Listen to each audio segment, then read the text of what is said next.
जिला प्रशासन कार्यालय सुनसरी इनरवा विषय इनरवा नगरपालिका वार्ड नंबर 10 सल्पापुरमा निर्माण हुने वडा कार्यालय भवन दान गरिएको जग्गामै निर्माण गरिनुपर्ने सम्बन्धमा महोदय उपरोक्त विषयमा इनरवा नगरपालिका वार्ड नंबर 10 सल्पापुरका साबिक बासिन्दा स्थानीय बुद्धिजीवी समाजसेवी तथा सरकारवाला पक्षहरूको तर्फबाट यो निवेदन पत्र पेश गरिएको छ।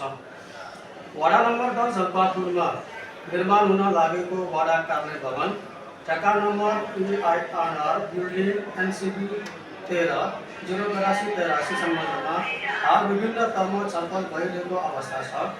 उक्त निर्माण कार्यका लागि अमरेन्द्र अमरावती हंसजीवी कन्स्ट्रक्सनले भाग बाहेक रु 1,45,85,336 रुपैयाँ 10 पैसामा ठेक्का कबुल गरिसकेको जानकारी प्राप्त भएको छ।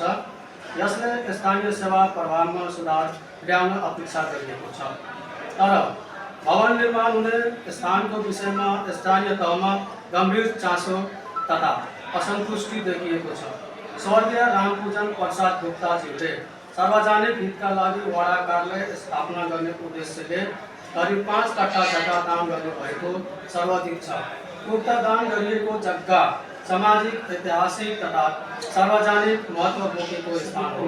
हाल उक्त जग्गालाई व्यवस्था गरी अन्यत्र भवन निर्माण गर्ने प्रयास भइरहेको भन्ने जानकारी प्राप्त भएको हुँदा यसले स्थानीय जनभावनामा प्रतिकूल असर पारिरहेको छ।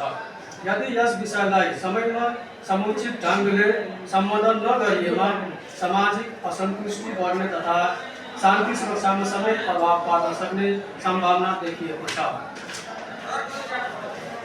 यस सन्दर्भमा जिल्ला प्रशासन कार्यालयको प्रमुख जिम्मेवारी अन्तर्गत शान्ति सुरक्षा तथा समन्वय कायम राख्ने भूमिकालाई ध्यानमा राख्दै हामी निम्न मागहरू प्रस्तुत गर्दछौँ।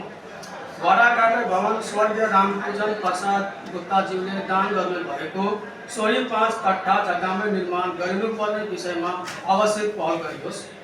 स्थानीय जनभावना, दाताको सम्मान तथा सार्वजनिक हितलाई प्राथमिकतामा राखी सम्बन्धित निकायहरूसँग समन्वय गरियोस्। सम्भावित विवाद तथा असन्तुष्टि न्यूनीकरणका लागि आवश्यक पहल, समन्वय तथा अनुगमन गरियोस्। यस विषयमा निष्पक्ष तथा पारदर्शी ढङ्गले आवश्यक निर्णय प्रक्रिया अगाडि बढाउन सम्बन्धित पक्षलाई निर्देशन दिइयोस्।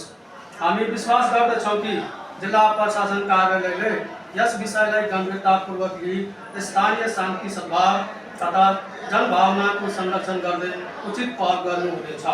अन्त्यमा यस विषयमा यथाशीघ्र आवश्यक पहल तथा समन्वय गरिदिनु हुन हार्दिक अनुरोध गर्दछौँ। धन्यवाद।